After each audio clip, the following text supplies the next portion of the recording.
ও আদম রে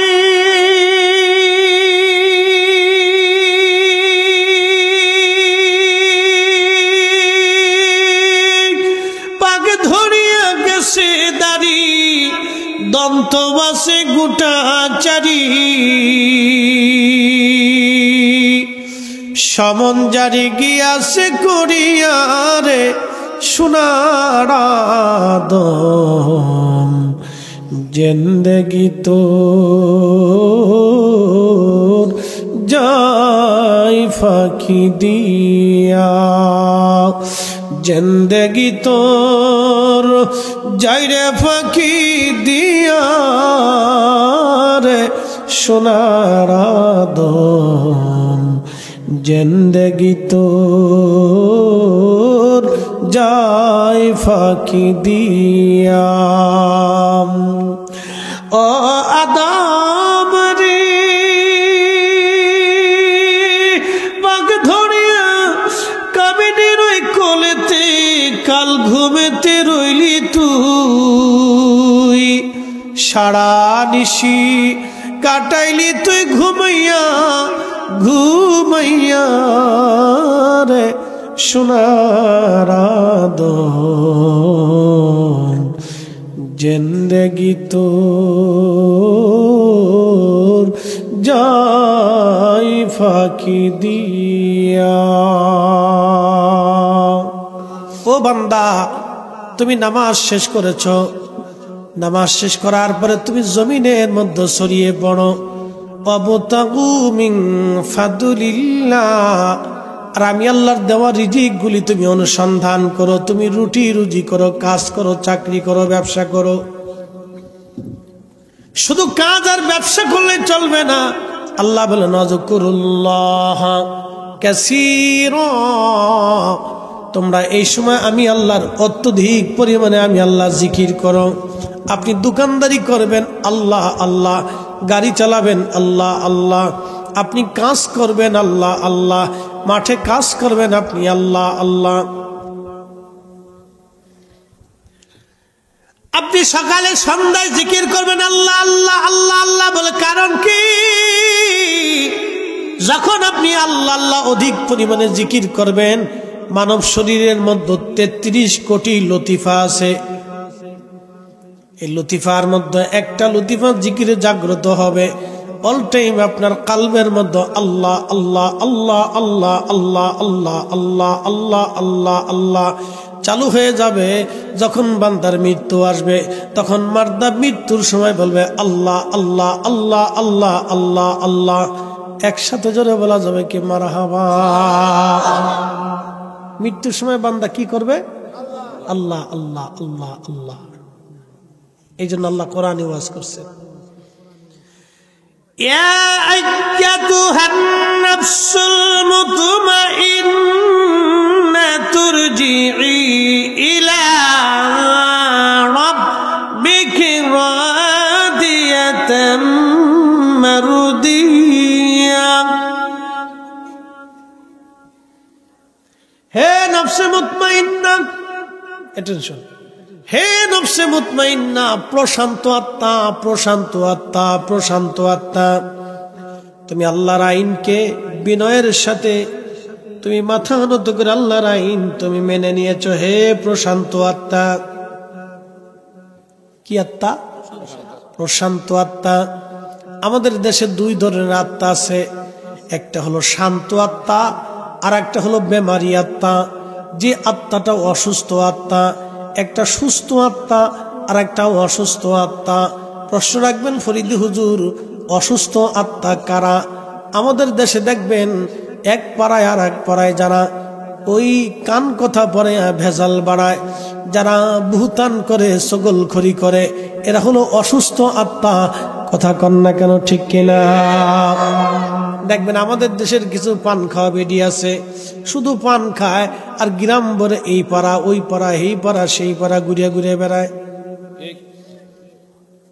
এই বেডির দোষ ওই বেডির কাছে বউয়ের দোষ শাশুড়ির কাছে শাশুড়ির দোষ বউয়ের কাছে বউয়ের দোষ জামার কাছে জামার দোষ বউয়ের কাছে কয়া কয়া ভেজাল বাড়ায় এটার নাম দিছে কুটনা বেডি। এরা পান খায় আর গ্রাম ভরে ভেজাল বাড়ায়, মহিলাদের ভিতরে ঝগড়া বাড়ায় দেয়। এরা কুটনা বেডি, ছগলখোর, এরা অসুস্থ আত্মা, বেমারি আত্মা। কথা বলেন ঠিক? তাহলে আত্মা কয় প্রকারের? একটা সুস্থ, একটা অসুস্থ। এই জন্য আপনি হিসাব করে দেবেন কত মানুষ অসুস্থ আছে। অনেক মানুষ দেখবেন অসুস্থ, অসুস্থ আত্মা, এরা অসুস্থ। এই জন্য আল্লাহ রাসূল বলছেন তোমরা হিংসা করবা না, অহংকার করবা না। যাদের হিংসা আছে, অহংকার আছে, তারা অসুস্থ, বেমারি আত্মা। যারা বলেন কি আত্মা? বেমারি আত্মা, অসুস্থ। হিংসা যারা করবে, অহংকার যারা করবে, এটা বেমারি আত্মা। নরসিংদীবাসী, রায়পুরবাসী, রায়পুর না বেলাবো, ও সরি, রায়পুর কি এখনো আছে? আগে ছিল রায়পুর না? রায়পুরটা কত বড় রে, একটা জেলার সমান দেখতেছি। 28টি ইউনিয়ন, আর কয়টা দিল্লি কাজ হয়েছিল, তো জেলায় হয়ে যেত। বেলাবোবাসী খুব মনোযোগ দেন। সুস্থ অসুস্থ আমাদের বুঝতে হবে। হিংসা যারা করে, নবীজি কবরের পাশ দিয়ে যাচ্ছে, তো এমন সময় আল্লাহ রসুল দাঁড়িয়ে গেলেন। নবী যা দেখে আমরা তা দেখি না। তো রসুল দেখতেছে কবরের ভিতরে কঠিন আযাব হচ্ছে। পার্শ্ববর্তী একটা খেজুরের গাছ, প্রিয় নবী বললেন খেজুরের গাছ ভেঙে, ডাল ভেঙে নিয়ে আসো। সাহাবীরা একটা ডাল ভেঙে নিয়ে আসলেন। আল্লাহ রসুল খেজুরের ডালটাকে মাঝখান থেকে কেটে ভেঙে 2টা টুকরা করলেন, 2টা কবরের মধ্যে গেড়ে দিলেন। সাহাবীরা বললেন হুজুর 2 কবরে খেজুরের ডাল কেন গেড়ে দিলেন? নবীজি বললেন সাহাবীরা রে, খেজুরের ডাল এই জন্য গাললাম, খেজুরের ডাল তাজা, কবরের মধ্যে কঠিন আযাব হয় 2 কবরে। এই খেজুরের ডাল 2টো গেড়ে দিলাম এই জন্য, খেজুরের ডাল যত সময় তাজা থাকবে তত সময় আল্লাহর জিকির করবে। খেজুরের ডালের জিকিরের কারণে আল্লাহ কবরের আযাব মাফ করে দেবে। আসতে হয়ে গেল না? আরো জোরে বলে। খেজুরের ডালের কবরের জিকিরের কারণে যদি কবরের আযাব মাফ হয়, হালকা হয়, তাহলে আমরা মাইয়্যিতের জন্য ইসালে সওয়াব করলে, ফাতিহা করলে, দোয়া করাইলে, কবর জিয়ারত করলে কবরের আযাব মাফ হয়। কি কথা কন না কেন? যারা বেদাত বলে তারা অসুস্থ আত্মা। জোরে কন, জোরে কন, জোরে কন। যারা বেদাত বলে তারা কি আত্মা? অসুস্থ আত্মা, বেমারি, বেমারি, এটা রোগে ধরছে।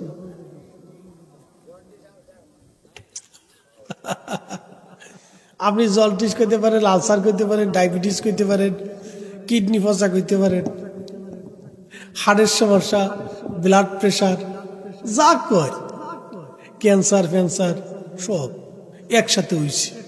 এটা বদ কপাইলে। কি কথা কন না কে? ঠিক কিনা?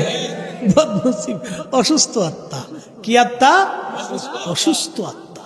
ও নিজে দোয়া নিবে না, অন্য আরেকজনের দোয়া করতে দেবে না, অন্যের কবরে দোয়া পৌঁছাইতে দেবে না। আচ্ছা, অ্যাটেনশন, মনোযোগ দিবে। আমরা এখানে কতগুলি লোক আছি? ধরেন সব মিলে 1000 ধরে। এখন আমরা চিন্তা করলাম এখানে ফাতিহা হলো, আমরা এখন দোয়া করব। তা আমি আপনাদেরকে বললাম বাবাজিরা সবাই 3 বার সূরা ইখলাস তেলাওয়াত করেন। কয়বার? 3 বার। আল্লাহর নবী বলেন আমার উম্মত আল ইখলাসু সুলুসুল কুরআন, সূরা ইখলাস হলো কোরআনের 3 ভাগ, অর্থাৎ আল ইখলাসু সুলুসুল কুরআন, সূরা ইখলাস হলো 3 ভাগের 1 ভাগ, অর্থাৎ 30 পারা কোরআনের 10 পারা। সূরা ইখলাস যদি একবার কেউ তেলাওয়াত করে আল্লাহ তার আমলনামায় 10 পারা কোরআনের নেকি লিখে দেয়। সূরার নাম কি? ইখলাস। কুল হুয়াল্লাহু আহাদ আল্লাহুস সামাদ লাম ইয়ালিদ ওয়া লাম ইউলাদ ওয়া লাম ইয়াকুল লাহু কুফুয়ান আহাদ। এই পুরা সূরাটা আল্লাহর তাওহীদের সাক্ষী। কুল হুয়াল্লাহু আহাদ, হুজুর আপনি বলে দেন আমি আল্লাহ এক। আল্লাহুস সামাদ, আমি আল্লাহ কারো মুখাফিক কিনা।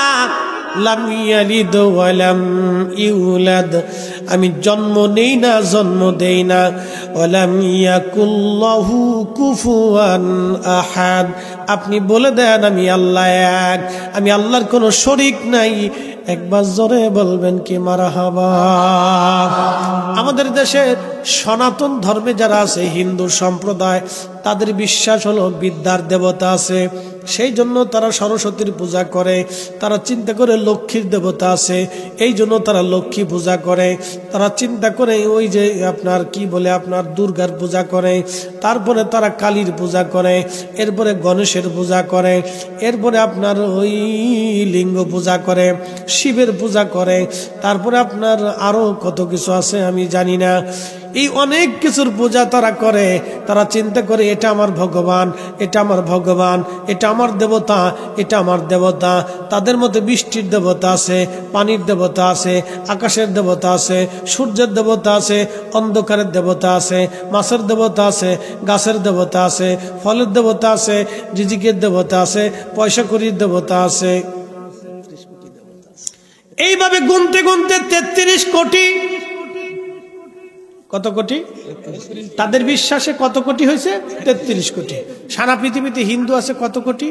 120 কোটি। তাহলে এক একজন দেবতা কতজন করে ভাগে পাইল? 3 জন, মাথা পিছু 3 জন। এটা তাদের বিশ্বাস। আল্লাহ কোরআনে এই আয়াতে বলে দিলেন, কুল, হুজুর আপনি বলেন, হুয়াল্লাহু আহাদ, আমি একাই সব। একসাথে বলবেন আল্লাহু আকবার। আমাদের বৃষ্টি দেয় কে? আল্লাহ। পানি দেয় কে? আল্লাহ। শীত দিল কে? আল্লাহ। গ্রীষ্ম দেবে কে? ফল দেয় কে? খাবার দেয় কে? বিদ্যা দেয় কে? টাকা পয়সা দেয় কে? অসুখ দেয় কে? সুস্থ বানায় কে? সব সব আরো জোরে বলেন, আরো জোরে। কখনো তোমাকে যদি ভুলি, হেদায়েতের আলো জেলে নিও কাছে তুলি, ঠাই দিও প্রিয়তম, ঠাই দিও প্রিয়তম, অগমহিয়ান তুমি রহমান, তুমি মেহেরবান। অন্ধ গাহে না শুধু তোমারি গুণগান, অন্ধ গাহে না শুধু তোমারি গুণগান, বুঝেও বুঝে না তবু শান, তুমি রহমান, তুমি মেহেরবান।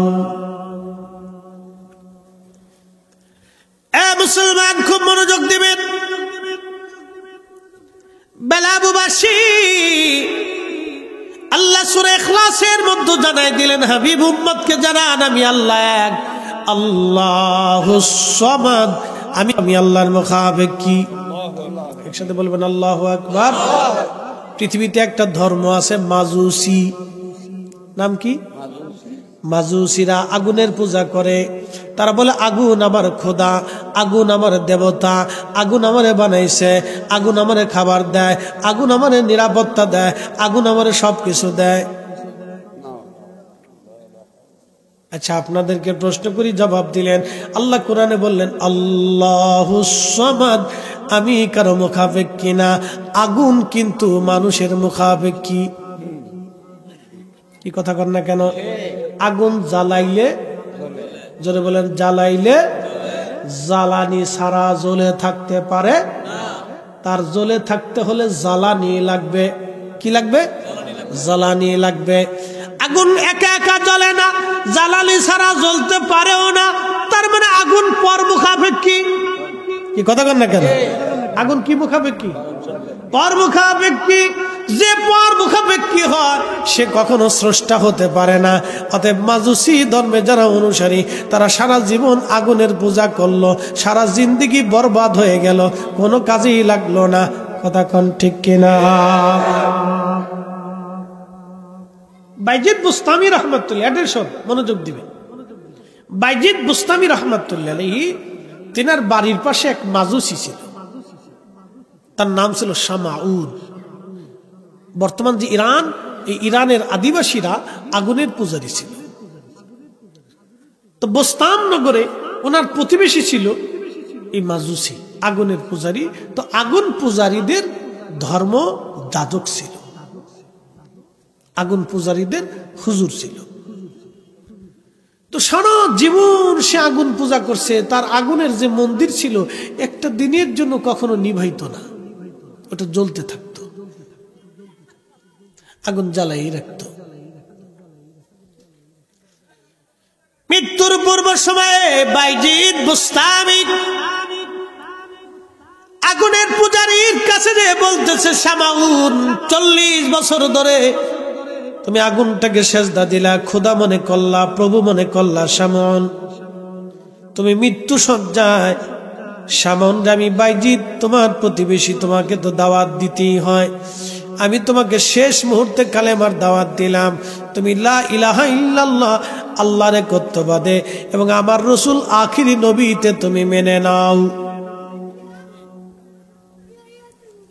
শামাউন ডাক দেখে, বাইজিদ তোমার ইসলাম ধর্ম সত্য, কি করে বুঝবো তোমার ধর্ম সত্য? কি করে বুঝবো আল্লাহ আছে? বলো কি করে বুঝবো আল্লাহ আছে? বাইজিদ বুস্তামি বললেন, শামাউন তুমি কি প্রমাণ চাও? বলে হ্যাঁ অবশ্যই প্রমাণ চাই, আল্লাহ আছে, প্রমাণ কি? বাইজিদ বুস্তামি বললেন, শামাউন তাহলে তুমি আগুনের মধ্যে হাত দাও, আমি আগুনের মধ্যে হাত দিব। তুমি যেই মন্দির বানাইয়া আগুন পূজা করতেছো বাইজিদ, তুমি শামাউন তুমি আগুনের যেই পূজা করতেছো শামাউন, আমি বাইজিদ আগুনের মধ্যে হাত দিব, তুমি আগুনের মধ্যে হাত দিবা। যার হাত আগুনে পোড়াবে আমি বুঝবো তার ধর্ম মিথ্যা। একসাথে বলবেন কি আল্লাহু আকবার। ওলিদের পাওয়ার আসেনি? বুঝে যান তারা কিভাবে ইসলাম এদেশে আনছে। ইরানিরা এমনি কালেমা পড়ে নাই, ভারতীয়রা এমনি কালেমা পড়ে নাই। ইরানিরা ছিল আগুনের পূজারী, আর ভারতীয় হিন্দের অঞ্চলের মানুষ ছিল পাথর পূজারী, মূর্তি পূজারী, বিভিন্ন দেব দেবীতে বিশ্বাসী। এদেশে কালেমার দাওয়াত এত সহজ ছিল না। খাজা বাবা আজমিরি সেই দিন যদি আনা সাগরের পানি একটা লুটার ভিতরে আনতে না পারতেন, তাহলে আজকে আপনি এই কালেমার স্বাদ নিতে পারতেন না। কিন্তু আমার দেশের কিছু সলিমুদ্দির ভাই কলিমুদ্দি লাফাই লাফাই উঠে, লাফাই লাফাই উঠে, লাফাই লাফাই উঠে। এত লাফান কে? বেশি লাফাইয়া যদি আল্লাহ পাওয়া যাইত আগে পাইতো বেন।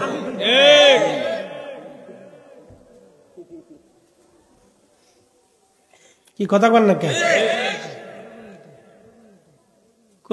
যেটা গান বানাইছে এটা ভালোই লাগছে। তোরা লাফাস কেন রে, এত লাফাস কেন? লাফাই যদি খুদা পাওয়া যাইতো আগে পাইতো বেন, তোরা এত লাফাস কেন? কি কথা বল না কে? সেই দিন যদি খাজা বাবা আজমির থেকে ধুলি নিক্ষেপ করে যদি পানিপথের প্রান্তরে না মারতেন, তাহলে কালেমার স্বাদ পেতেন। সেদিন যদি শাহজালাল ইয়ামানি জায়নামাজ বেছে সুরমা নদী পার না হতে পারতেন, তাহলে কালেমার স্বাদ আজকে পেতেন না।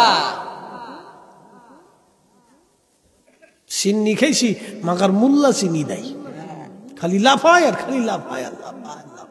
এত লাফায় না, বেশি লাফাইয়া কেউ আল্লাহরে পাইছে না। আল্লাহ পাইতে হলে চোখের পানি লাগে, আনুগত্য লাগে, নবীর গোলামি লাগে। রাসূলের গোলামি ছাড়া কেউ আল্লাহ পাই নাই। আহলে সুন্নাত ওয়াল জামাত ছাড়া কোনো মা ওলির জন্ম দিতে পারে নাই। কথা ক্লিয়ার না ভেজাল আছে? আপনি সারা দুনিয়া তন্ন তন্ন করে তালাশ করেন, আহলে সুন্নাত ওয়াল জামাত ছাড়া কোনো মা ওলির জন্ম দিতে পারে নাই।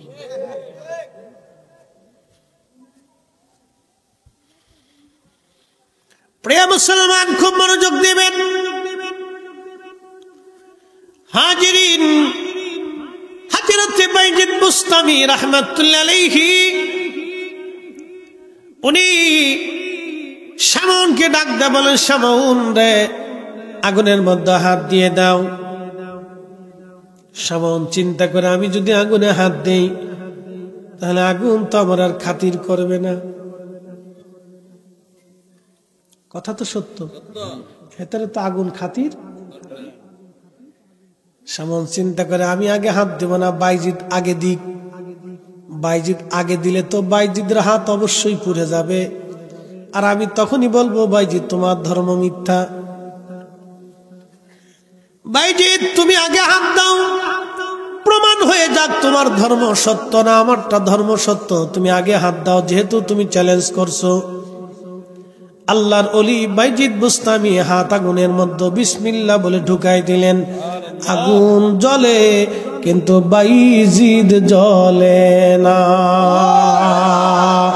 জোরে জোরে জোরে জোরে জোরে জোরে।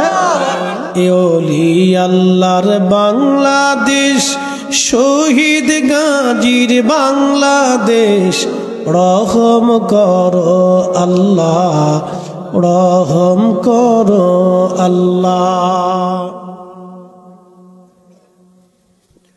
বলবেন হুজুর এই জমানার ওলিদের এত কারামত, তাহলে সাহাবীদের জমানায় কেন কারামত ছিল না? বলে দিয়ে যায় আজ আপনাদেরকে, সাহাবীদের জমানায় যদি কারামত হতো, সাহাবীদের এত কারামত হলে নবীর মুজিজার কারামতের মধ্যে দ্বন্দ্ব লেগে যাইতো। কারণ যখন নবী মুজিজা দেখায় তখন সাহাবীদের কারামতের দরকার নাই।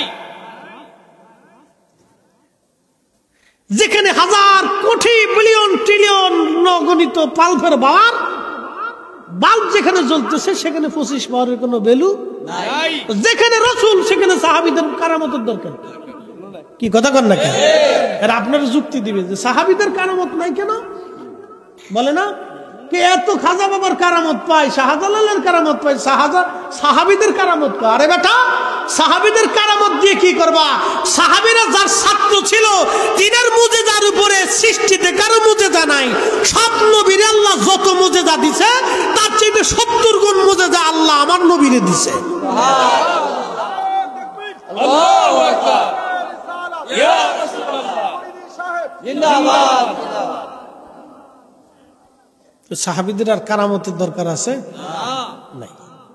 কিন্তু হ্যাঁ, কারামত শুরু হয়েছে নবীজির ইন্তেকালের পর থেকে। কারণ এই কারামতও রাসূল করিমের মুজিজার অংশ। কিয়ামত পর্যন্ত এই উম্মতের কারামত থাকবে, তার অর্থ হলো নবীর মুজিজা কিয়ামত পর্যন্ত চলমান থাকবে। বলতেছি খলিফা হযরত ওমর রাদিয়াল্লাহু আনহুর আগে একজন খলিফা ছিলেন আবু বকর। তিনার জমানাতে ভণ্ড নবীদের উদ্ভব হলো। খুব মারাত্মক ভাবে ভণ্ড নবী, সারা অঞ্চলে ভণ্ড নবীদের উপদ্রব বেড়ে গেল। তিনি তোনার জমানাতে একজন অলিকে কালেমার দাওয়াত দেওয়ার জন্য পাঠিয়েছিলেন ইয়ামান দেশে। সে অলির নাম আবু মুসলিম আল খাওলামি। তিনি কিমারুত তাবিঈন। তিনি মিশর থেকে রাসূলের দরবারে আসছিলেন কালেমা পড়ার জন্য, কিন্তু এসে দেখেন নবী ইন্তেকাল করেছে। তো সাহাবী হওয়ার সুযোগ হলো না, তিনি আবু বকরের হাতে কালেমা পড়লেন। তো সিদ্দিক আকবর বললেন, যেহেতু আপনি কালেমা পড়ছেন তাহলে আপনাকে ইয়ামান দেশে পাঠাইলাম কালেমার দাওয়াত দিতে। আবু মুসলিম আল খাওলামি কালেমার দাওয়াতের জন্য ইয়ামান চলে গেলেন। সিদ্দিক আকবরের জমানা, আবু মুসলিম আল খাওলামি যখন কালেমার দাওয়াত দিতে ইয়ামান গেলেন, ভণ্ড নবীদের উপদ্রবে খলিফা আবু বকর সেনাবাহিনী পৃথিবীর বিভিন্ন জায়গায় পাঠাইলেন, কিন্তু ইয়ামান পাঠাইতে পারলেন না। অল্প সংখ্যক সাহাবী এবং সামান্য কিছু মুসলমান নিয়ে সেই সময় ছোট্ট বাহিনী ইয়ামান আক্রমণ করার সুযোগ পেল না। আবু মুসলিম আল খাওলামি একা পড়ে গেলেন। ভণ্ড নবীর লোকেরা আবু মুসলিমকে ধরে নিয়ে গেল। আবু মুসলিম, তুমি ওই ইসলাম ছেড়ে দিয়ে আমাদের নবীর দিন মেনে নাও, ভণ্ড নবীর কথা মেনে নাও। আবু মুসলিম বললেন, না, জীবন চলে গেল তোমার ভণ্ড নবীর কথা আমি মানতে পারবো না, কারণ আমার নবী শেষ নবী। আমার নবীর পরে আর কোনো নবী দুনিয়াতে হবে না, কোনো নবীর প্রয়োজন নাই। লা নাবিয়া বাদি, নবীর পরে কোনো নবী নাই। ওমান দা আন-নবুওয়া ফাহুয়া কাফির, এবং যে নবুয়ত দাবি করবে বিনা সন্দেহে নিঃসন্দেহে সে কাফের, সে বেঈমান। কথা বলেন ঠিক কিনা?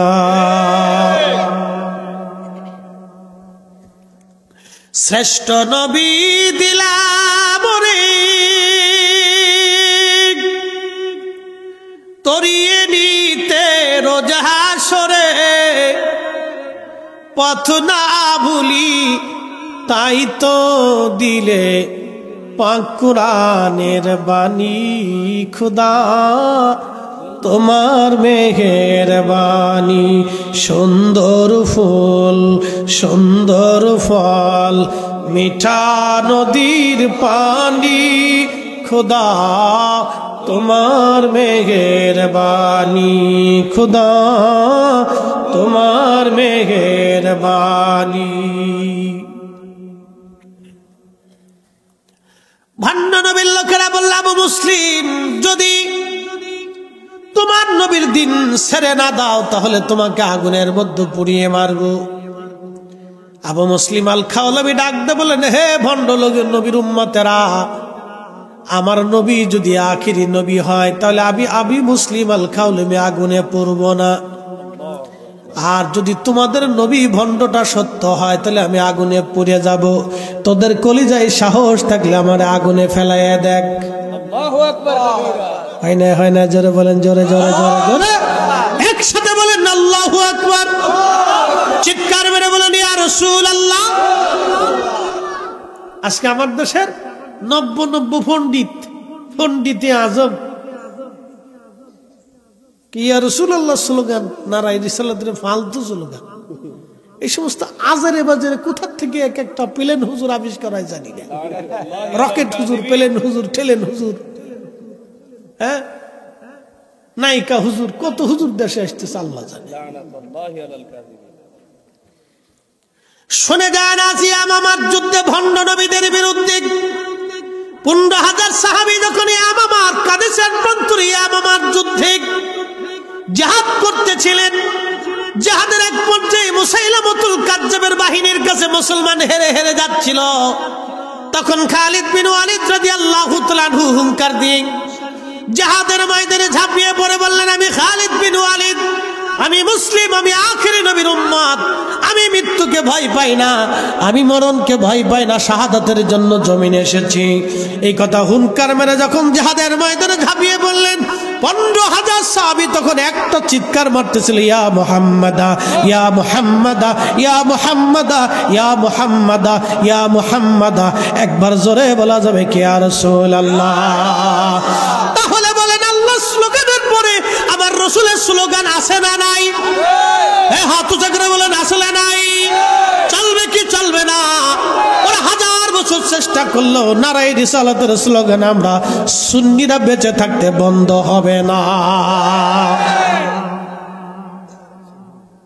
আজরে বাজারে কত দেশে এসেছি ১৫,০০০ সাহাবী একসাথে স্লোগান দিয়েছে ইয়া মুহাম্মাদা ইয়া মুহাম্মাদা ইয়া মুহাম্মাদা ইয়া মুহাম্মাদা। এই জন্য এই স্লোগানে রিসালাতের প্রতি মানুষের ভালোবাসা বৃদ্ধি পায় নারায়ে রিসালাতের স্লোগানের কারণে, ঠিক কিনা? আজারে বাজারে দেশ ভরিয়ে দিতেছে, মানুষ মনে করে এটাই হক্কানি। শোনেন বাজারে ডুপ্লিকেট মালের চাহিদা বেশি, মেড ইন চায়না খুব সহজেই পাওয়া যায়, খুব মার্কেট বালা, মার্কেট দেখতে চকচক চকচক করে। খুব মনোযোগ দিয়ে কথাগুলি শুনবেন। আজ হযরত আবু মুসলিম আল খাওলামি ইয়ামান দেশে, ঠিক তখনই ভণ্ড নবীর লোকেরা তাকে ধরে নিয়ে গেল আগুন জ্বালাইয়া। আবু মুসলিম আল খাওলামির হাত পা গুলি বেঁধে ভণ্ড নবীর উম্মতেরা আবু মুসলিম আল খাওলামিকে আগুনে ফেলে দিল। আল্লাহু আকবার কবীরা। আগুন জ্বলে, আবু মুসলিম খাওলামি জ্বলে না। সুবহানাল্লাহ। আস্তে বললে বলবো কি পড়, জোরে বলেন সুবহানাল্লাহ। আল্লাহ আসেনি? কয়জন? আগুন কার অধীনে? আমরা কার অধীনে? আবু মুসলিম কার অধীনে? আবু মুসলিম কার পক্ষে চ্যালেঞ্জ দিল? নবীর পক্ষে। আখিরি নবীর পক্ষে যখন চ্যালেঞ্জ দিল, আবু মুসলিম আগুনে আবু মুসলিম আগুনে, আগুন জ্বলে, আবু মুসলিম পড়ে না। এখন প্রশ্ন করি, জবাব দিবেন, আগুন জ্বললে আগুনের ভিতরে কি অক্সিজেন থাকে? বিজ্ঞানী কেটে রে, আগুনের ভিতরে অক্সিজেন, অক্সিজেন ছাড়া মানুষ। আবু মুসলিম কেমনে বাইসে রইল?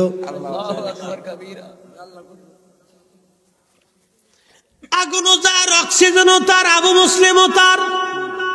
আবু মুসলিম নবীর পক্ষে, ভণ্ডরা নবীর বিরুদ্ধে চ্যালেঞ্জ দিলেন। আবু মুসলিম, আগুন জ্বলে, আবু মুসলিম খাওলামি জ্বলেও না, অক্সিজেন বন্ধ হয় না।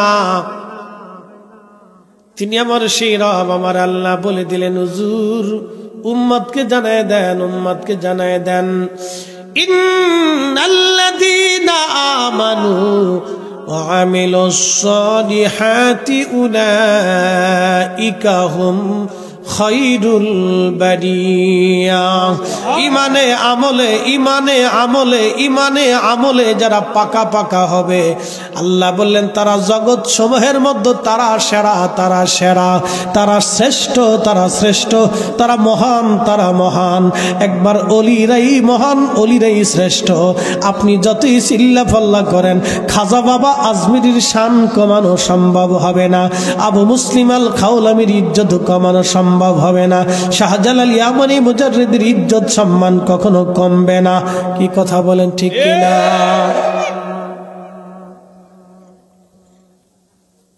ভুলিয়ে যাবেন না। আবু মুসলিম আল খাওলামি, আগুন জ্বলতেছে, ভণ্ড নবীর লোকেরা কিছু সময় দাঁড়ায় দেখলেন সর্বনাশ, এটা আগুনের ভিতরে বসে রয়েছে। দীর্ঘ সময় আগুন জ্বলল, আগুন থেকে তিনি বের হয়ে আসলেন। ভণ্ড নবী সহ লোকজন পালিয়ে চলে গেল। কিছু লোক পালাইলো, কিছু লোক বলল না, আমরা আর মিথ্যার মধ্যে থাকবো না। লা ইলাহা ইল্লাল্লাহু মুহাম্মাদুর রাসূলুল্লাহ সাল্লাল্লাহু আলাইহি ওয়াসাল্লাম। একসাথে বলবেন না, ইয়া রাসূলুল্লাহ। ধুলির ধারা বেহেশত আজ জয় করিল, দিল রে লাজ। আজকে খুশির ঢল নেমেছে, ধূসর সাহারায় রে সাগর, আকাশ বাতাস দেখবি যদি আয় রে সাগর, আকাশ বাতাস দেখবি যদি দেখাবে না মায়ের কোলে, দোলে শিশু ইসলাম দোলে, কচি মুখে শাহাদাতের বাণী সে শোনায় রে সাগর, আকাশ বাতাস দেখবি যদি আয় রে সাগর, আকাশ বাতাস দেখবি যদি আয়। ত্রিভুবনের প্রিয় মুহাম্মদ, ত্রিভুবনের প্রিয় মুহাম্মদ এলো রে দুনিয়ায় রে সাগর, আকাশ বাতাস দেখবি যদি আয় রে সাগর, আকাশ বাতাস দেখবি যদি আয়। বন্ধু আমার খুব মনোযোগ দিবেন। আবু মুসলিম আল খাওলামি উঠে আসলেন আগুনের ভিতর থেকে। বহু ইয়ামানবাসীর ভুল ভেঙে গেল, তারা দোহরায় কালেমা পড়ে শুধরায় নিল। সারা পৃথিবীতে সংবাদ ছড়ায় গেল, মদিনায় সংবাদ আসলো। হযরত ওমর রাদিয়াল্লাহু আনহু ইয়ামানের পথের সামনে দাঁড়ায় থাকে, কখন কোন দিন আবু মুসলিম আসবে। এই উম্মতের ইব্রাহিমকে আমি অভিবাদন জানাবো, এই উম্মতের ইব্রাহিমকে আমি সম্বোধন জানাবো, এই উম্মতের ইব্রাহিমের সাথে আমি মোলাকাত করব। এই উম্মতের ইব্রাহিম, জোরে বলেন এই উম্মতের ইব্রাহিম। ইব্রাহিম আলাইহিস সালামকে আগুনে ফেলাইছিল কেডায়? নমরুদে। কতদিন ছিল? 40 দিন। 40 দিন আগুনে অক্সিজেন থাকে, খাবার থাকে, দিশে পাঠাইছে কে? আল্লাহ। ইরাকের বাগদাদে সে আগুনের কুণ্ডলী এখনো আছে, সেই স্থানটা এখনো আছে। ইব্রাহিম আলাইহিস সালামকে আগুনের মধ্যে ফালানো হলো 40 দিন আগুনের ভিতরে। ইব্রাহিম আলাইহিস সালামের মা বলতেছে, ইব্রাহিম আমি তো তোর মা, পৃথিবীর সবাই ভুললে আমি তো ভুলতে পারি না, তোর আল্লাহকে বল না আগুন যেন আমার জন্য ঠান্ডা হয়ে যায়, আমি তোর কাছে আসবো বাবা। তো বলবেন না মারহাবা? মা মা যেটা বললেন কি মা। সবাই ভুললেও উনি ভুলে না। ছেলে ইয়াং, বিয়ে হয়েছে, প্যারালাইসিস রোগ হলো, স্ত্রী চলে যাবে। স্ত্রী কি হবে? চলে যাবে। কেন চলবে? পিছনে কারণ আছে। এটা খারাপ দৃষ্টিকোণ না, অ্যাটেনশন, এটা আমি খারাপ দেখি না। প্রত্যেক মা চায় তার সন্তানটা ভালো থাকে। তো শ্বশুর বাড়ির লোকজন বলবে সে তো যেহেতু অসুস্থ, তাহলে আমাদের মেয়েকে আমরা নিয়ে যাব। তো তারা নিয়ে যাবে। সে অন্য কোথাও তার সংসার বা তার জীবন গড়ার জন্য তার একটা ব্যবস্থার প্রয়োজন আছে, এটা স্বাভাবিক। তো মেয়েটা চলে গেল। এখন এই ছেলের জন্য আপন কি আছে? ঘরের মধ্যে পেশাব করে, পায়খানা করে, কি যন্ত্রণা। ভাই হয়তো 2-4 দিন, আর ভাইয়ের বউরা তো ওটা কাছে আসবে। বন্ধু বান্ধব হয়তো 2-1 দিন আপনাকে দেখতে টেকতে আসবে, খুব অসুস্থ, একটু দেখে আসি, বাস, দেখা শেষ, চলে যাবে। 6 মাস 1 বছর ওইভাবে ভুগতে ভুগতে আপনার পায়খানা পেশাব ওই অবস্থায় যে পরিষ্কার করে সে মা। আপনাদেরকে বলি এগুলো হলো বাস্তবতা। কোনোদিন আল্লাহ জানি সিচুয়েশনে কাউকে না ফেলা, তো যে পড়ছে সে জানে মা কি জিনিস। এই জন্য সাবধান, কখনো আনিস করিলি অলি অলি দায়ী। আল্লাহ কোরআনে বলছেন, বান্দারে তুমি আমার শুকর করো, সাথে সাথে তুমি তোমার পিতামাতার প্রতি কৃতজ্ঞ হও, তাকে সম্মান করো, সর্বোচ্চ সম্মান করো।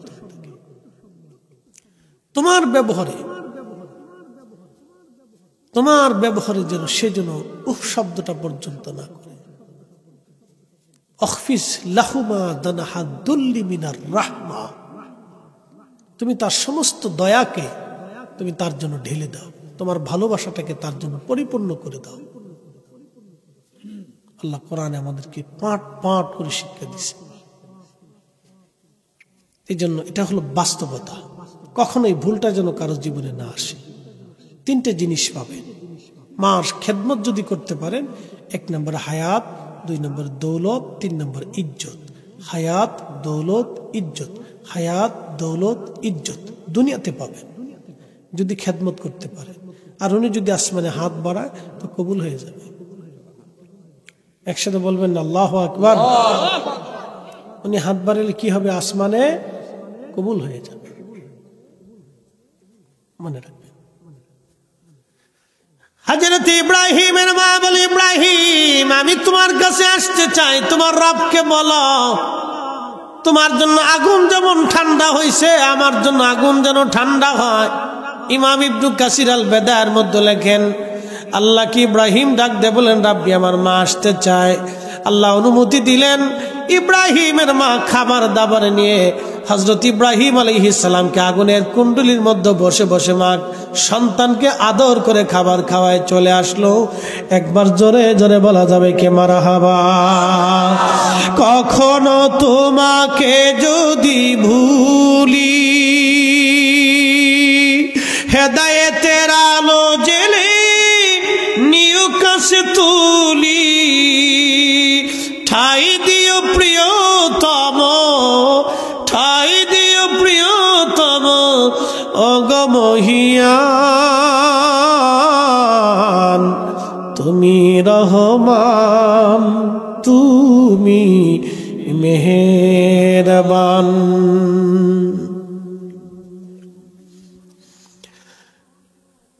ওটা কি হয়? মাহফিল লিখতেছে? আচ্ছা, এ কত দূর এখান থেকে? ঠিক আছে। আচ্ছা কাছাকাছি তো আমাকে মাইকের আওয়াজ কি হাতে যায়নি, বাপরে বাপ, আরো সাইডে লাগানোর দরকার ছিল, যে ঘুরাই দে, হেরা সাইডে দিত আমরা সাইডে দিতাম, তো ওয়াজ হয়ে যেত গা ফাটাফাটি, আমরা রোয়াজ হেরা শুনতে, হ্যাঁ রোয়াজ আমরা শুনতাম।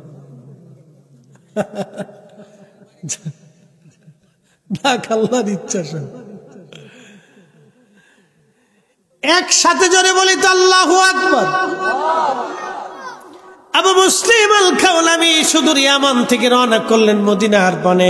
হযরত ওমর দাঁড়ায় থাকে, কখন আসবে আসবে আসবে, অপেক্ষা করতে করতে করতে করতে একদিন দেখে আবু মুসলিম আল খাওলামি আসে, হযরত ওমর দাঁড়ানো, আহলান সালাম দেওয়ার জন্য হযরত ওমর কাছে আসার পরে বুকের মধ্যে জড়িয়ে ধরে আদর করলেন, চুমা খাইলেন আর বললেন, আবু মুসলিম তুমি এই উম্মতের ইব্রাহিম ইব্রাহিম, একবার জোরে বলা যাবে কে মারহাবা? বলেন আল্লাহ আছে না নাই? আমাদের নবী হক না বেহক?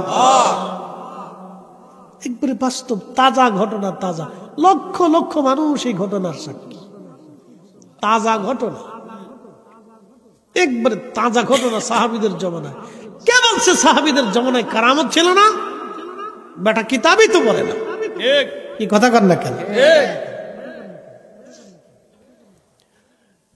মুসলমান, শামুন বাইজিদ বুস্তামি আগুনের মধ্যে হাত দিয়ে বসা, আগুন জ্বলে, বাইজিদ বুস্তামি জ্বলে না। দীর্ঘ সময় পরে অলিকুল শিরোমণি বাইজিদ বুস্তামি রহিমাহুল্লাহ হাত বের করে নিয়ে আসলেন, শামুন দেখো তুমি এবার আগুনের মধ্যে হাত দাও। শামুন বললেন, বাইজিদ এত বছর ধরে আগুনের সামনে সেজদায় পড়ে থাকি, একটা বারের জন্য আগুন আমাকে খাতির করবে না, তুমি এমন কি করলা বাইজিদ, আগুন তোমারে পোড়ানোর সাহস করলো না? বাইজিদ ডাক ডাকে, শামুন তুমি আগুনের সেজদা দিছ, আর আমি আমার মা আগুনের মালিক রে সেজদা দিয়ে খুশি করছি। যদি আগুনকে খুশি রাজি করতে চাও, বাধ্য করতে চাও শামুন, তাহলে আগুনের পূজারি না হইয়া আমার মালিক আমার আল্লাহকে মেনে সেজদা দাও। জাগা মতো মানলে কাজ হবে, আজারে বাজারে মাইনে কোনো লাভ হবে না। এই জন্য আমরা সুন্নিরাও জানি, নবী মানলে আল্লাহ মানা হয়। কথা কন না কেন? নবী মানলে আল্লাহ। আবু বকর সিদ্দিক আগে নবী দেখছে, আম্মাজান খাদিজা আগে নবী দেখছে, হযরত বেলাল আগে নবী দেখছে, হযরত সুমাইয়া রাদিয়াল্লাহু আনহা নবী দেখছে, ইয়াসার নবী দেখেছে, আবু যর গিফারি নবী দেখেছে, সোয়া লক্ষ সাহাবী আগে নবী দেখা তারপরে কালেমা আনছে। আর নবী দেখা আল্লাহ চিনেছে, আগে তারা আল্লাহ দেখে নবী চিনে নাই, তারা আল্লাহ আছে এটা জানতো না, আমার নবী দেখে তারা আল্লাহ মেনেছে, আল্লাহ চিনেছে। কথা বলেন ঠিক কিনা? মনোযোগ দিয়েন। হযরত আব্দুল্লাহ ইবনে মাসউদ তখন বালক, আল্লাহর নবী এবং আবু বকর দুইজন পাথুরি রাস্তা, মরুভূমি পাহাড়ি রাস্তা দিয়ে হেঁটে হেঁটে যেতে যেতে ক্লান্ত হয়ে গেলেন, পানির তৃষ্ণা লেগে গেল। এবছর যারা হজে গেছে তারা জানে হজ কি জিনিস। এরকম এক একটা বোতল 10 মিনিট পর পর খাইছি, তারপরেও কলিজায় পানির ঠান্ডা মিটে না। তাই এরকম নর্মাল পানি খাই নাই, বরফ দেওয়া দেওয়া পানি, ফ্রিজিং করা পানি খাইছি, তারপরেও কলিজা ঠান্ডা হয় না। আরাফা থেকে যখন হাঁটা শুরু করবেন, মুজদালিফা হয়ে মিনা হয়ে জামারাত হয়ে হেরেমে আসবেন, সেই দিন বুঝবেন হজ কারে কয়। আমার চোখের সামনে আরাফাতে এক মিশরি হাজি ছটফট করে মারা গেল, প্রচন্ড গরমে, হিট স্ট্রোকে। হজ কারে কয় বোঝা যায় গরমে হেঁটে হেঁটে হজ করলে, আর আরামে হজ করলে হজ করা যাবে, কিন্তু হজের গুরুত্ব বুঝবেন না।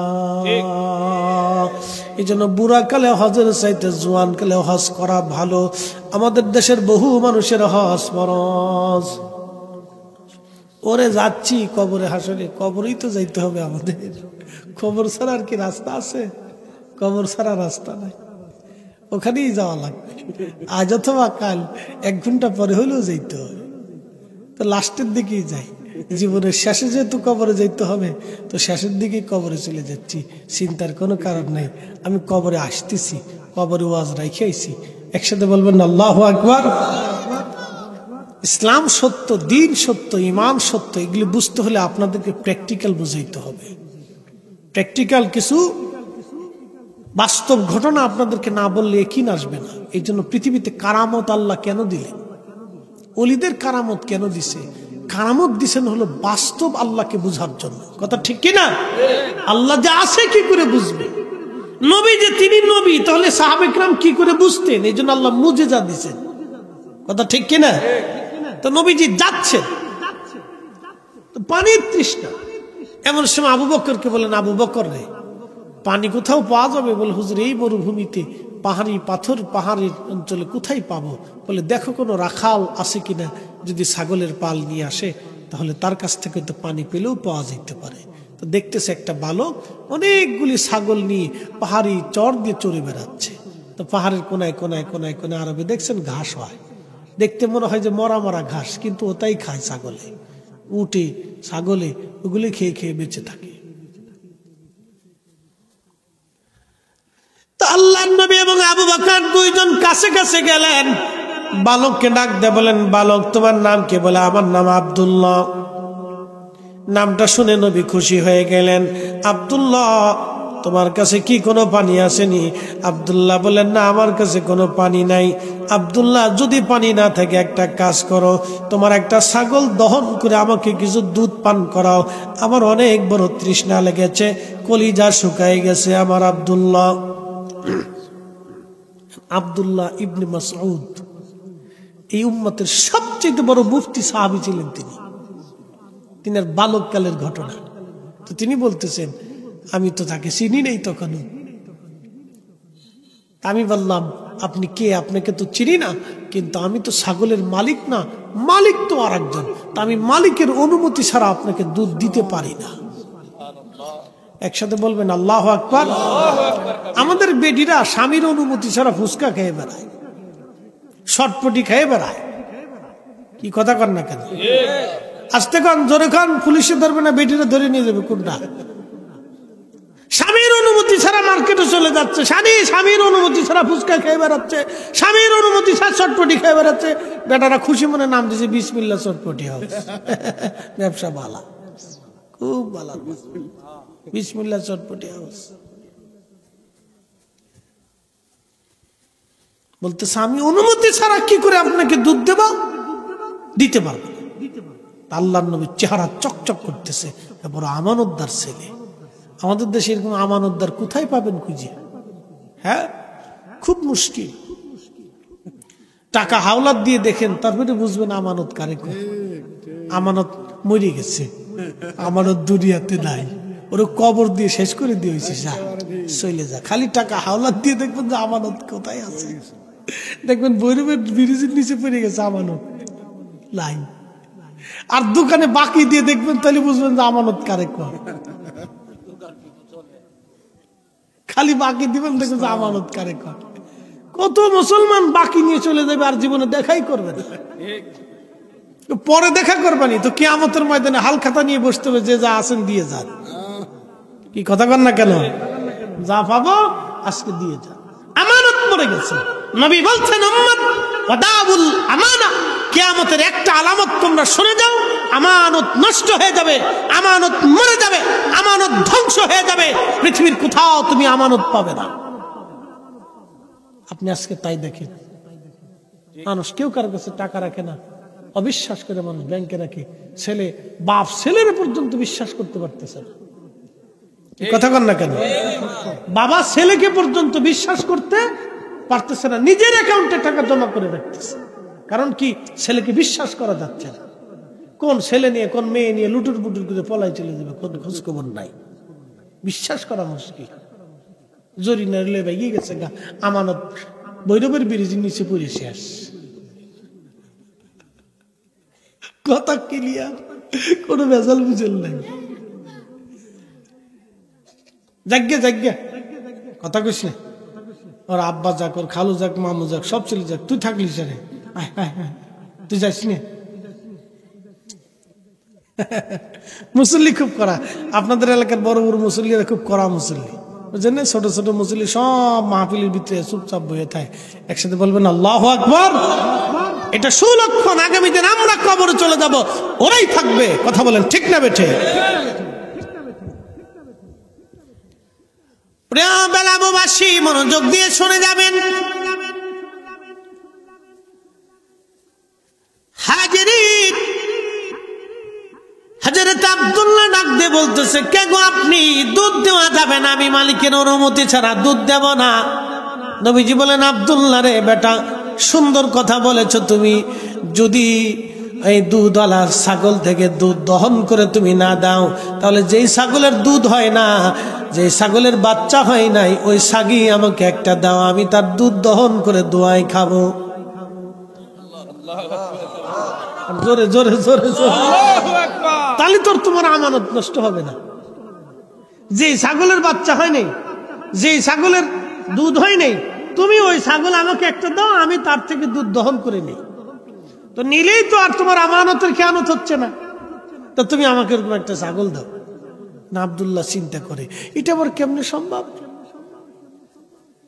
ছাগল এখনো বাচ্চা দিল না, তার দুধ কেমনে হবে? আচ্ছা দিমু, তো ছোটটা বাচ্চা দিই, ছোটটা বাচ্চা দিই, ছোট একটা লুয়েছি। নবীজি ডাক দিয়ে বললেন, আবু বকর, খোলস আলায় একটা পাথর নিয়ে আসো। যে পাথরের ভিতরে খোলস আছে, গর্ত করা আছে, এমন একটা পাথর আনো। খুঁজে নিয়ে এসে কাপড় দিয়ে পরিষ্কার করে দেওয়ার পরে নবীজি ছাগল এনে দিলেন আব্দুল্লাহ ইবনে মাসউদ। আল্লাহর নবী তার রহমতের হাত ছাগলের ওলানের নিচে মেরে দিলেন। হাত বুলিয়ে দেওয়ার সঙ্গে সঙ্গে আল্লাহর পক্ষ থেকে ওলান নেমে আসলো। আল্লাহু আকবার। আরো জোরে বলেন আল্লাহু আকবার। তিনি নবী, কোনো সন্দেহ নাই। তিনি নবী, কোনো সন্দেহ নাই। আল্লাহর নবী বিসমিল্লাহ বলে টান দিলেন, দুধ নেমে এসে পুরা পাথরের খোলসে দুধ ভরে গেল। প্রিয় নবী নিজে পান করলেন, আবু বকরকে বলেন তুমি পান করো। আবু বকর দুধ পান করলেন। আব্দুল্লাহ ইবনে মাসউদকে দিয়ে বললেন, আব্দুল্লাহ এবার তোমার পালা, তুমি দুধ পান করো। আব্দুল্লাহ বলেন, আমি পেট ভরে দুধ পান করলাম। লক্ষ্য করে দেখি আমার নবীজি আবার ওলানের নিচে হাত মেরে দিলেন।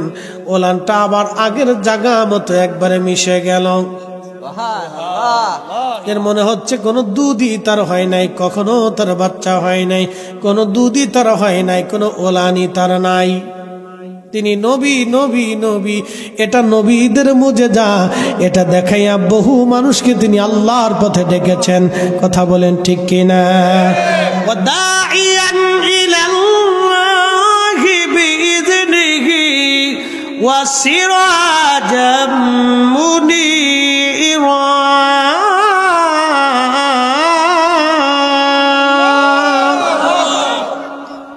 আল্লাহকে যে পাইতে চাই, হযরতকে ভালোবেসে, আরশ কুরসি লৌহ কলম না চাহিতে পেছে সে।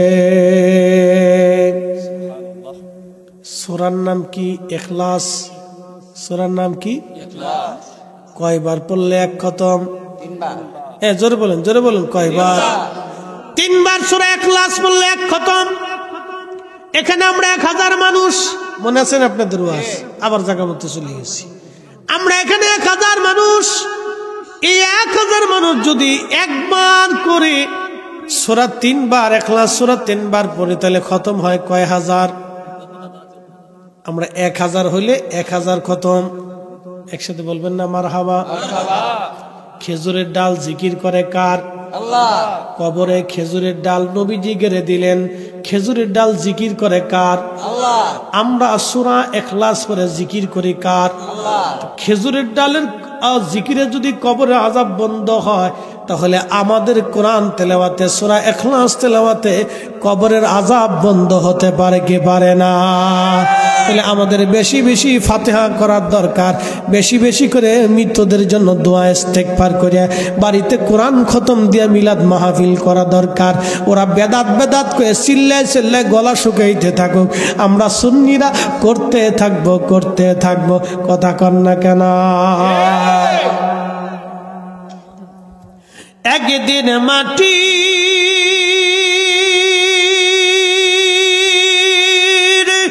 ভিতরে হবে ঘর রে, মন আমার কেন বান্ধু দালান ঘর, মন আমার কেন বান্ধু দালান ঘর।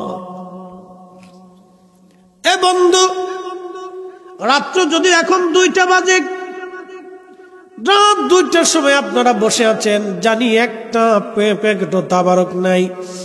সবাই খালি সারা বছর বলছে সুন্নিরা তাবারক ছাড়া মাহফিলে থাকে না। আপনি আমার একটু দেখাবেন তো বাংলাদেশের কোন হুজুরের মাহফিলে তাহিরি সাহেব সারা রাত 2টা পর্যন্ত মানুষ বসে থাকে? খুব কম পাওয়া যাবে না? খুব কম পাওয়া যাবে।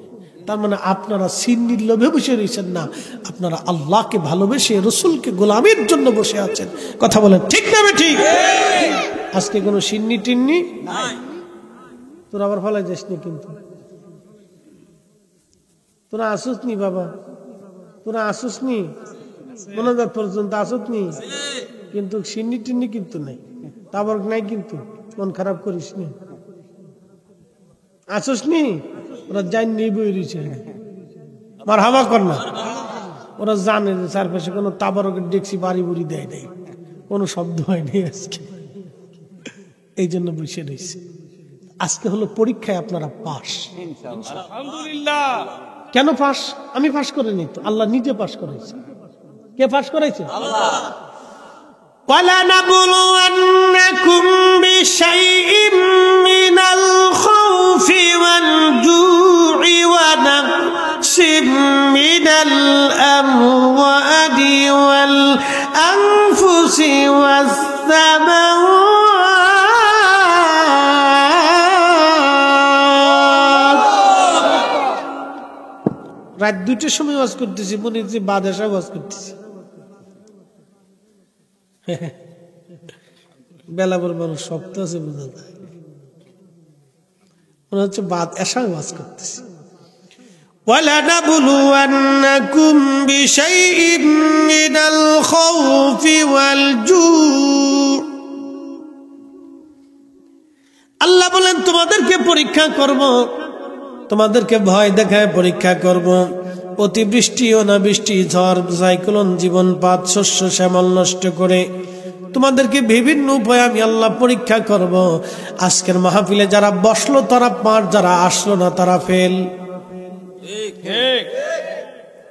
যদি এখানে 10 ডেকটি পাকানো হতো, গরু একটা মারা হতো, তাহলে এই প্যান্ডেলে এখনো জায়গা হতো না।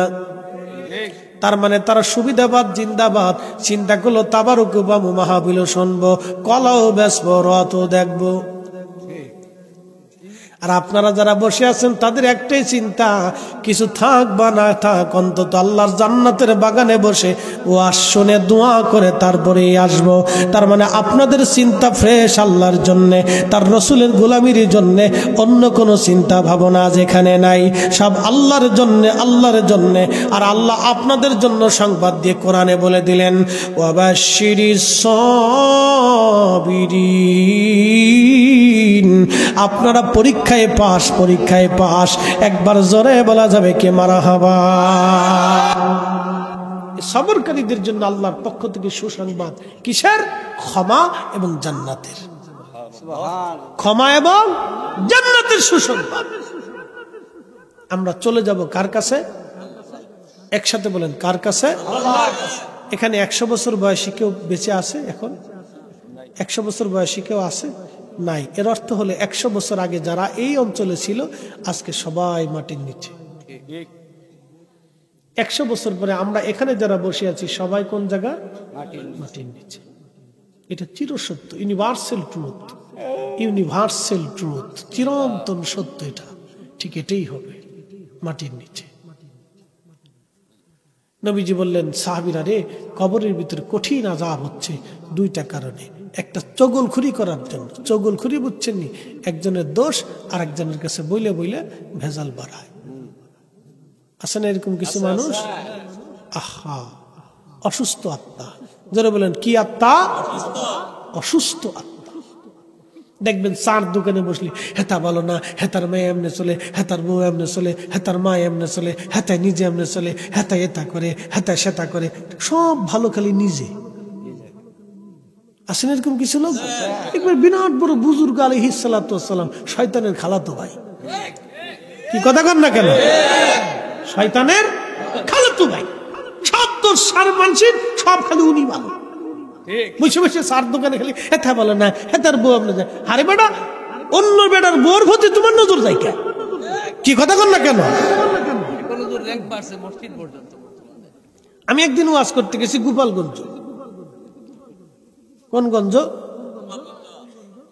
গোপালগঞ্জ। শেখ হাসিনার বাড়ি থানা জানো? ভুলে গেছি। টুঙ্গিপাড়াত গেছি মাহফিল করার জন্য। বিশ্বাস করেন আমি ওয়াজ করতেছি বেশ অনেক আগে। আমি কামিল তখন ফারিক হয়েছি। তো এলাকা তো গাইরে সুন্নি বেশি। তা আমরা কিছু পীর ভাইরা মাহফিলের ইন্তজাম করছে, বিরাট আয়োজন। এরকম লোকজন বেড়াই, মহিলা পুরুষ দিয়ে 1000 খানিক লোক হবে। তো পুরুষ মানুষরা বসে বসে ওয়াজ শুনতেছে, আর মহিলারা ভিতরের বাইরে বসে, বাড়িতে বসে বসে ওয়াজ শুনতেছে। প্রজেক্ট তখন কিছু নাই, এত আমদানি সামদানি ক্যামেরা ট্যামেরা কিছু হইছে না তখন তো আমি ওয়াজ করি। তো ওয়াজ করতেছি এক ভদ্রলোক, এক আলেম, আল্লাহ মাফ করুক, সে ভাইটা দাঁড়ায় বলল, হুজুর একটা কথা বলি। কি কথা বলেন? তো বলতেছে পর্দা করা কি? আমি বললাম, আপনি আলেম জানেন না, পর্দা করা তো ফরজ। তা কই যে বাইরে ভিতরে মহিলারা এসে বাইরে বসে, ওখানে বসে, ঘরের আনাচে কানাচে উঠানে বসে ওয়াজ শুনতেছে, এটা কি পর্দার খেলাপ না? দেখেন কোন জায়গায় হাত দিছে। তার উদ্দেশ্য হলো আমার অপমান করা, উদ্দেশ্য ভালো না। তো ভিতর থেকে আরেকজন মুরব্বী দাঁড়াকে, এই বেটা মৌলবী বিরাট বড় হইছো, তোমার মায়ের দুধ বেচে বেড়াইছে, হে তো কোন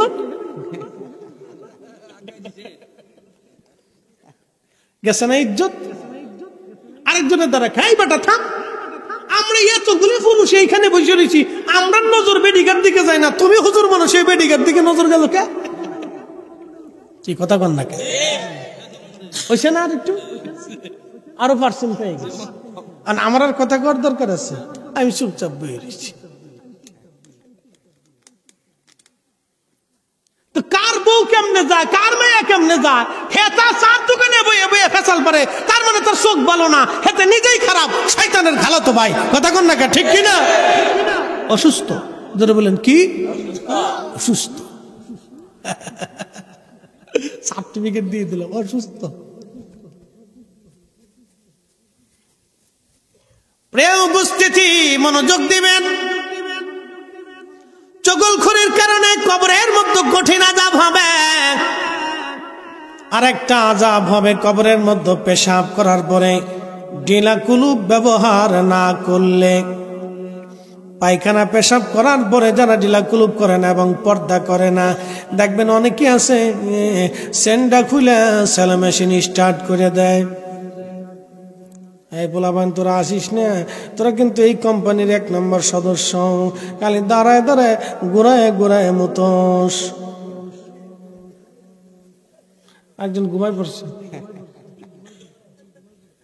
রাত 2টা বাজে, আর কত জায়গায় থাকবো কত? এই দাঁড়ায় মতন না ফাটি, হেতারা করে কি সেন্টারে খুলে ঘুরায় ফাল্লা দিয়ে মুতে, কে কদ্দুর মুততে? আরে আসিস না বাবা, তোকে আমি কিন্তু বালা করে চিনি, তোকার এই দলে আমরাও একসময় ছিলাম, এখন তো না বুজুর্গ হয়েছি। এটা হলো ছোটকালের দুষ্টমি। আমি আমার এক নাতি আল্লাহ ওরে আলেম বানাইছে, হাফেজ হয়েছে এবং মাওলানা পাস করছে। আমার এই চাস্তো ভাইয়ের হলো মেয়ের হলো ছেলে। তা আমার এই ফুফু বলতেছে, তুমি মাদ্রাসা যাইতেছো, তো তোমার ফুফা আসো ওখানে, তো ওরে নিয়ে যাও। তা আমি মাদ্রাসা দাখিলে পড়ি, তো ক্লাস 8-এ না 9-এ পড়ি।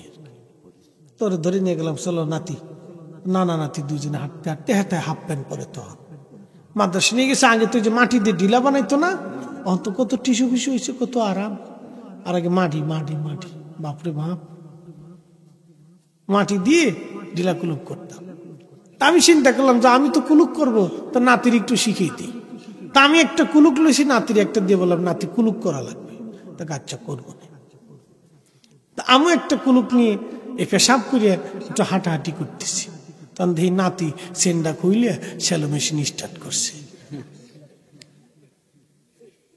তা আমি দেখি দাঁড়ায় দাঁড়ায় সে মারতেছে। তো চিন্তা করলাম, এখন যদি ধমক দিই তো পেশাব বন্ধ হয়ে যাবে, গা বিপদ না, ও তার দরকার নেই। চিন্তা করলাম ছাড়তেছে, সেই দিক।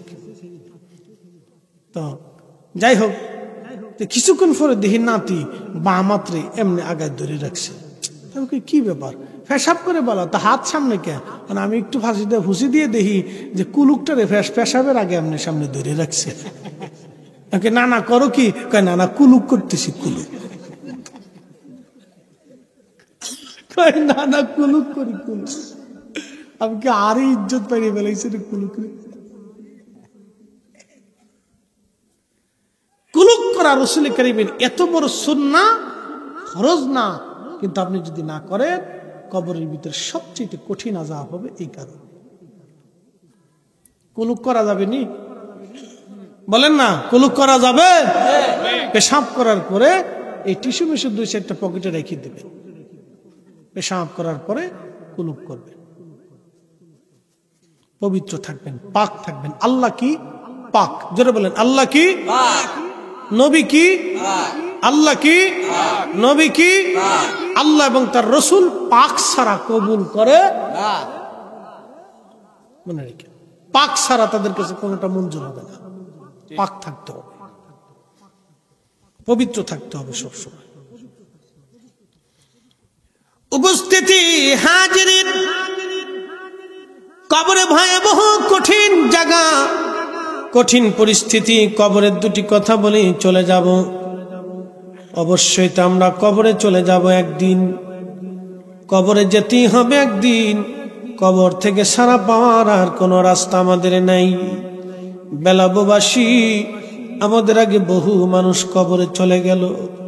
মানুষ যখন মারা যায় 24 ঘন্টা পরে পায়খানা রাস্তা দিয়ে তার শরীর থেকে পোকা বের হয়।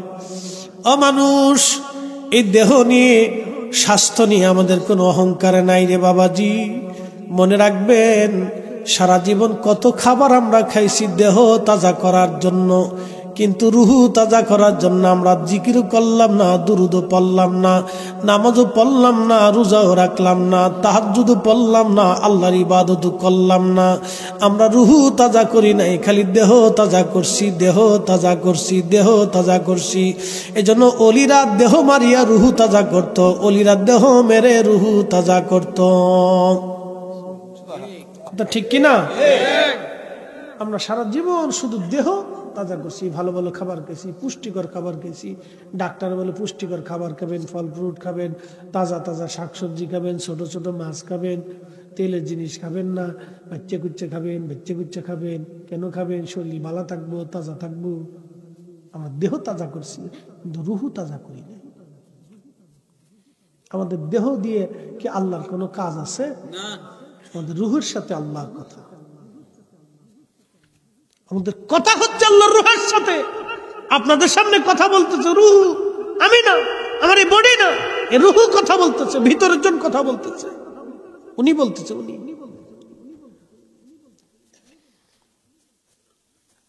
আল্লাহ বানাইলেন কত জাতি, হইল না তার প্রেম প্রীতি। অবশেষে মানুষ বানাই প্রেমের কারণে, প্রেমের ডোরি বান্দরে মদিনার শনে, হাইরে প্রেমের ডোরি বান্ধরে মদিনার শনে।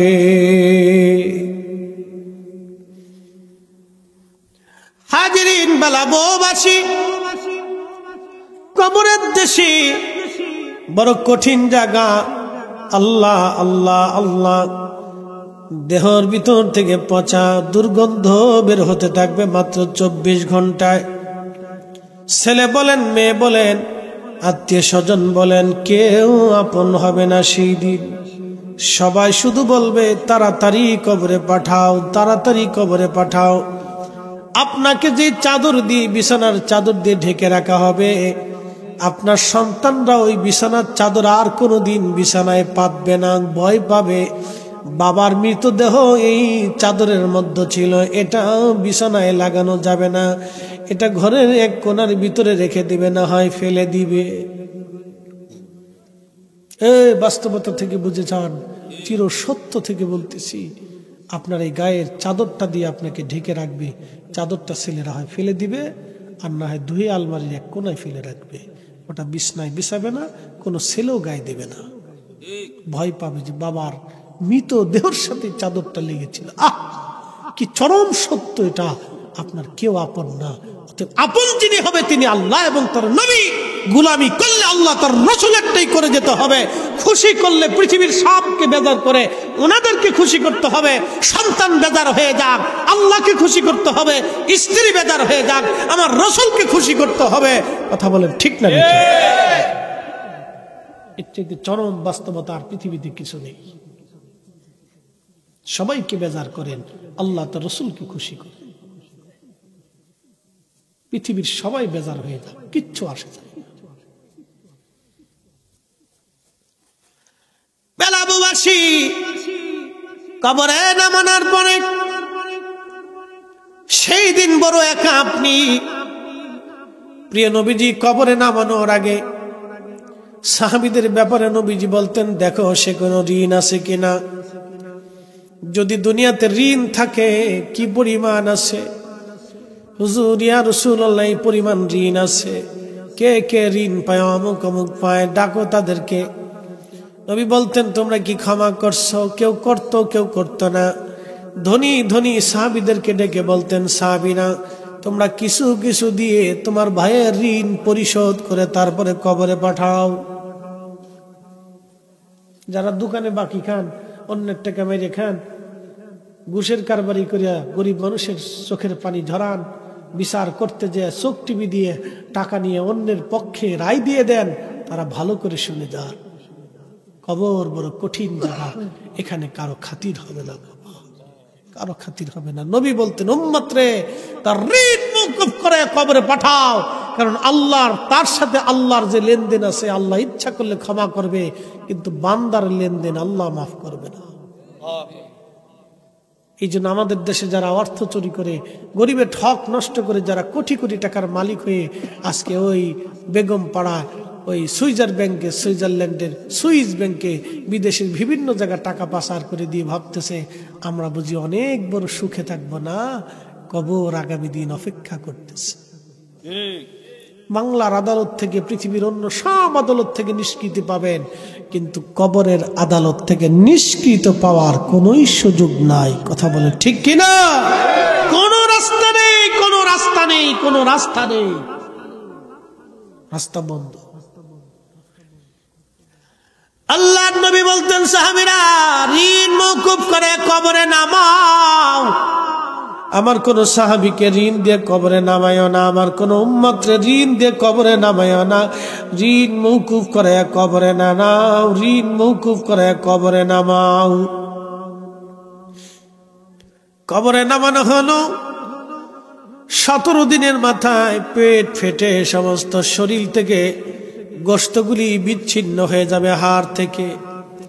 1 মাসের মধ্যে সব গোশতগুলি পচে পচে পচে পচে কবরের ভিতরে মাটির সাথে মিশে যাবে। 1 বছরের মধ্যে সব হাড়গুড়গুলি মাটির সাথে মিশে যাবে। আহা, কত বাহাদুরি মুহূর্তের মধ্যে শেষ হয়ে গেল, কত বাহাদুরি মুহূর্তের মধ্যে শেষ হয়ে গেল, কত বাহাদুরি তাকাব্বুরি মুহূর্তের মধ্যে শেষ হয়ে গেল। কবর কবর কবর কবর কবর। উসমান গনি জিন্নুরাইন কবরের পাশে দাঁড়াইয়া কানতেন আর বলতেন, আমি আমার মাসুক নবীর জবান থেকে শুনছি, এই কবর বড় কঠিন জায়গা গো। এই কবরে কেউ যদি 3টা প্রশ্নের জবাব দিতে পারে, বাকি মঞ্জিলগুলি তার জন্য সহজ হয়ে যাবে। আর এই কবরে যদি প্রশ্নের জবাব দিতে না পারে গো, বাকি মঞ্জিলগুলি তার জন্য কঠিন হয়ে যাবে। কবর বড় কঠিন জায়গা কবর। আল্লাহর নবী সাহাবীদেরকে কবর দেওয়ার পরে নবীজি বলতেন, সাহাবীরা রে, তোমার ভাইয়ের কবরের পাশে তুমি দাঁড়াও, ইস্তাগফিরু লিআখিকুম, তোমার ভাইয়ের কবরের পাশে দাঁড়াইয়া তুমি দোয়া করো। কত সময় দোয়া করবা? একটা উট কুরবানি করার পরে চামড়া ছেলাইয়া গোশত বানাইয়া, উট চামড়া ছেলাইয়া গোশত বানাইয়া মানুষের মাঝে বন্টন করতে যত সময়ের দরকার, আল্লাহর নবী ডাক দেয়া বলতেন, উম্মত রে, তত সময় পর্যন্ত তোমার ভাইয়ের কবরের পাশে দাঁড়াইয়া ইস্তাগফিরু ইস্তাগফিরু লিআখিকুম, তোমরা তোমার ভাইয়ের জন্য আল্লাহর দরবারে ইস্তেগফার করো। কেননা কিছু সময় পরে তার কবরে মুনকারে নেকির আসবে। ওই মুনকারে নেকিরের প্রশ্নের জবাব যাতে সহজ হয়, সেই জন্য তুমি তোমার ভাইয়ের কবরের পাশে দাঁড়ায়া দাঁড়ায় দোয়া করো। আর আমাদের দেশের মুসলমানরা কবর দেওয়ার পরে অনেকেই কবে, চলে যান, কবরের পাশে দাঁড়ায়েন না, মুনকার নেকির আসবে, চলে যান, আপনারা চলে যান। আচ্ছা আপনি বলেন তো, হাতায় মুনকার নেকিরের লেগে পাগল হইল কে?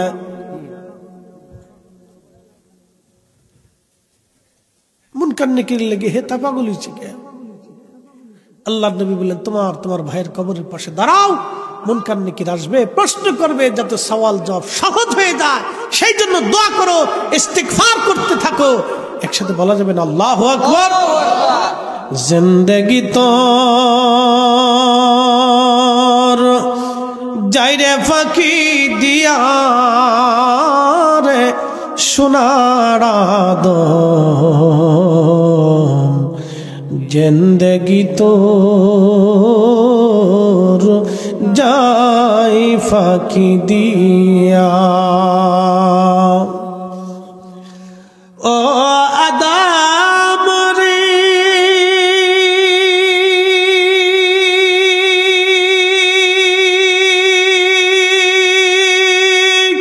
পাগ ধরিয়া গেছে দাড়ি, দন্ত বাসে গোটা চারি,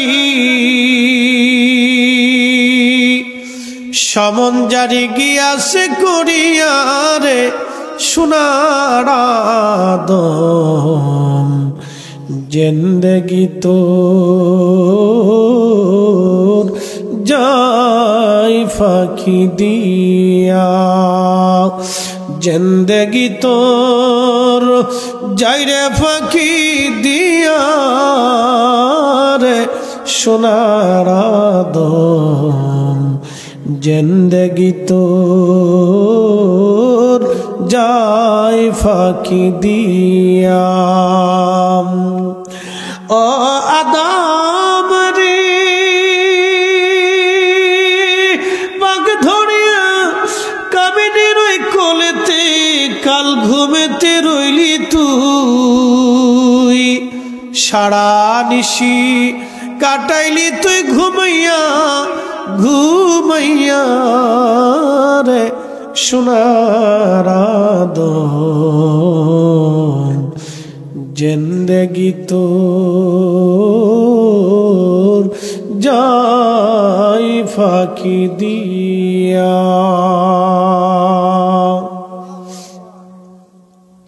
সময় একেবারে শেষ, আর লম্বা কথা বাড়াবো না।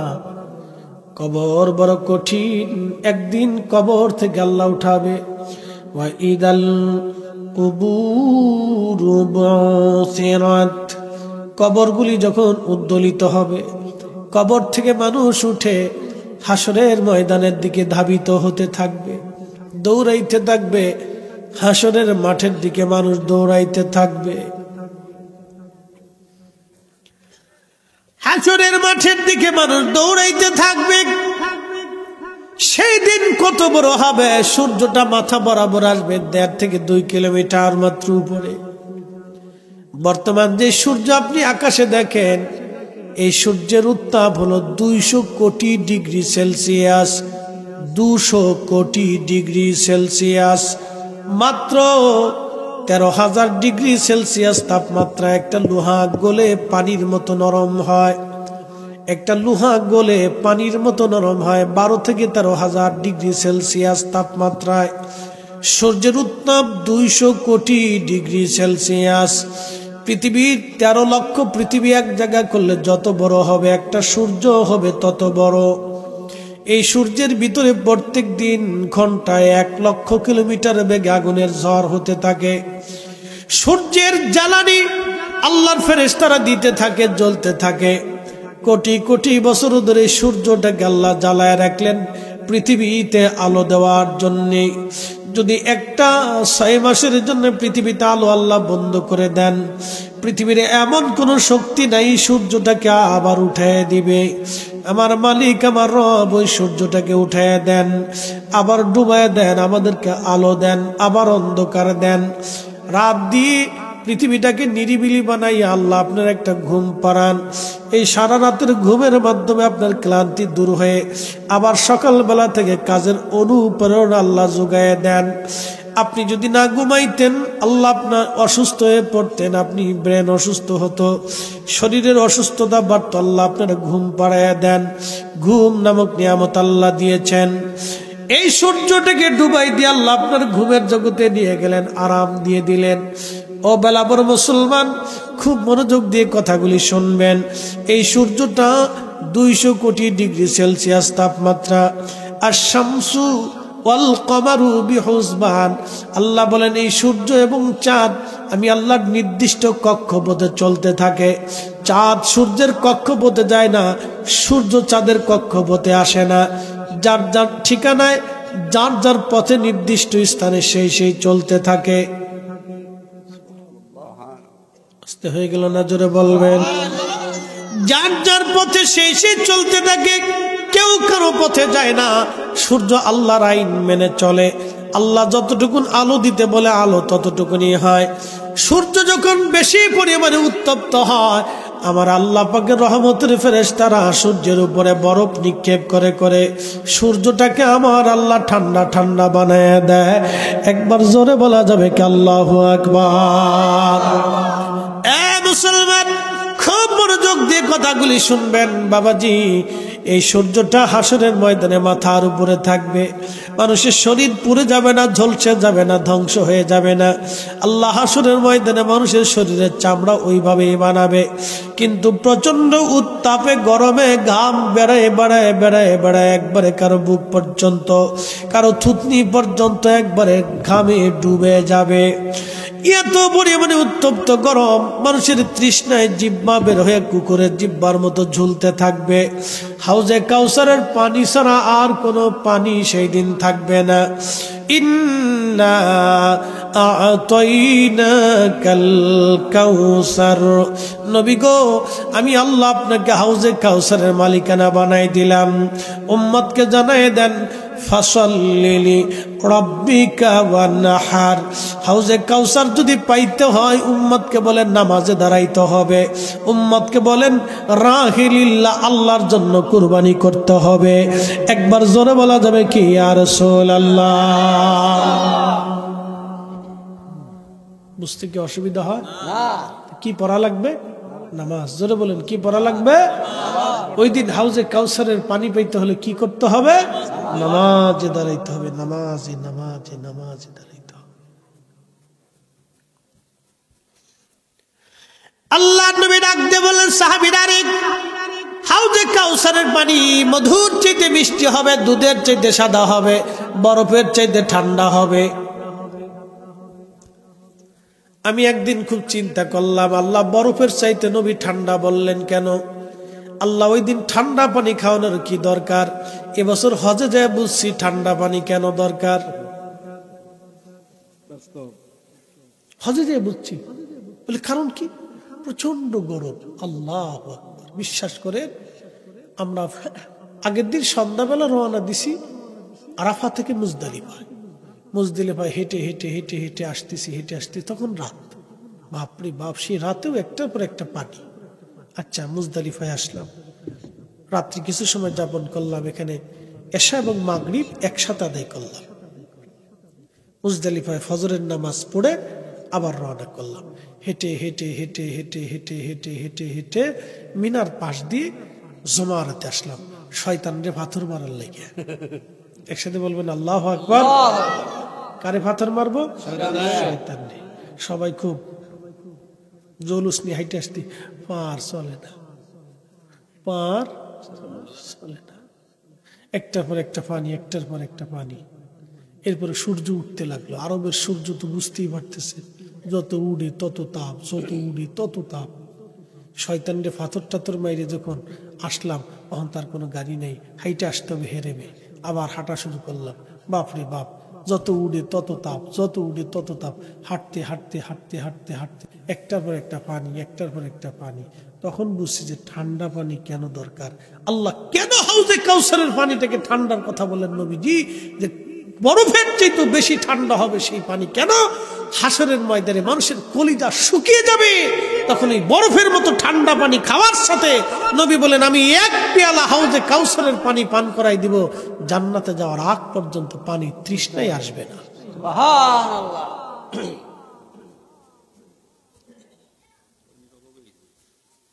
হাসরের ময়দানে পানি তৃষ্ণায়, সূর্যের উত্তাপে, প্রচন্ড গরমে, দুর্বিষহ জীবনে তার 2 আর 1 দিন হবে না।